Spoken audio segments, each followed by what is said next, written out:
Indulge in my irresistible and creamy perfection mashed potatoes, a heavenly symphony of buttery goodness and velvety smoothness. Today we're going to use russet potatoes, but you can also use Yukon. Let's go.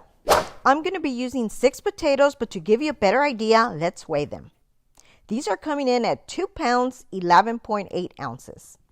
Just a quick hack, use a grocery bag to catch all the potato skins. It makes peeling them a breeze and keeps the cleanup easy.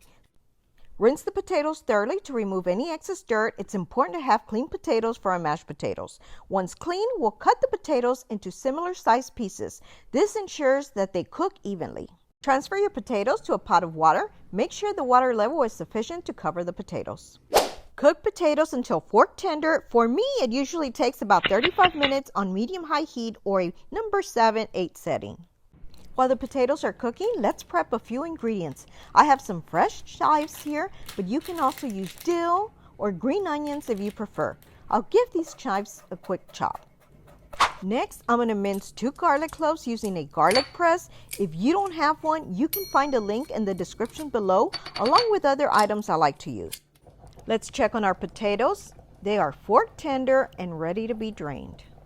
While my potatoes drain in a colander to remove excess water, I'm going to add 1 stick of unsalted butter to the same pot. Add the 2 minced garlic cloves and give it a good mix. That garlic smells amazing. Here I've got half a cup of milk and half cup of heavy cream we'll be adding. If you have half and half, you can use 1 cup of that instead. It'll give your mashed potatoes a rich and creamy texture. Now add 1 tablespoon of sour cream. That's all you need, just 1 tablespoon, and mix well. Next, you want to add anywhere between 2 tablespoons to 1/4 cup of grated or shredded Parmesan cheese. Today I'm using 1/4 cup. Get it warm and let the cheese melt. You don't want cold milk.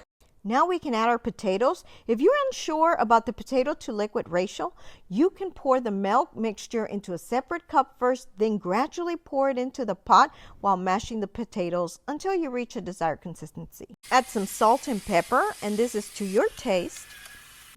Using a masher, start mashing away. If you find that your mashed potatoes need more liquid, you can add a little more milk or half and half. Feel free to adjust it according to your preference. Give it a quick taste test for salt and add it if needed. Before we continue, I'm going to transfer my mashed potatoes to a decorative bowl. I like to add a few slices of butter for that extra richness, but you can definitely skip it. Now let's garnish with our fresh chives. Now for a decorative touch, I'm going to add a couple of bay leaves. I have more Thanksgiving recipes, so if you haven't already, be sure to subscribe. Add a little more pepper for some extra flavor, and there you have it, creamy and flavorful mashed potatoes ready to be enjoyed. Like and share. If you haven't already subscribed, please be sure to do so below or hit my little picture on the side. Also, don't forget to hit the little bell to get notified of all of my new videos, and please be sure to check out these links on the side. Share with your friends. Thanks for watching and your support.